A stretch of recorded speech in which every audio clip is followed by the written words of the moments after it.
माझे बोलणार जीव हरी येते म्हणून खोशे करी केले ମୋ ବାହାଘର ସରିଯାଇଛି। ओळी नका हो बा हे तू आउथरे बा ଝିଅଟା ଜୀବନରେ ଥରେ ବାହା ହୁଏ। ଏ ପୁଅ ବି ତା ଜୀବନ ଥରେ ମୋ ସାଙ୍ଗେ ଯା ମୁଁ ପ୍ରସ୍ତାବ ରାଜି ହେଇଯା କହୁଛି ତାହେଲେ ଏଇଠି ତୋରି ଆଖି ସାମ୍ନାରେ ମୁଁ ବେକ ରସି ଲଗେଇ ଆତ୍ମହତ୍ୟା କରିବି। ତୁ ମରିଗଲେ ମୁଁ ଟିକେ ଶାନ୍ତି ପାଇବି। ମୁଁ ମରିଗଲେ ମୋ ହତ୍ୟାରୁ ତୁ ଆତ୍ମହତ୍ୟା ତ ଚାରିପଟେ ଘୁରି ଘୁରି ବୁଲିବ। କିନ୍ତୁ କାହିଁକି କାହିଁକି ମୋ ଜୀବନ ପ୍ରତି ବାରମ୍ବାର ଢୋଷେଇ ବସି ଆସି ମୋ ଜୀବନ ଏମିତି ବିଷାକ୍ତ କରିଦଉଛୁ? କାରଣ ମୋ ପ୍ରେମ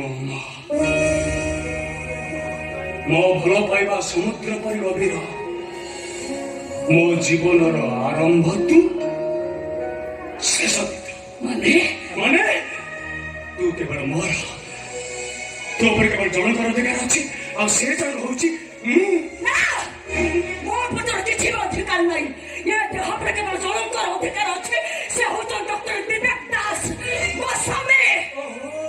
ବୁଝିଲି ସମସ୍ତଙ୍କୁ ଲୁଚି ଲୁଚି ଡାକ୍ତର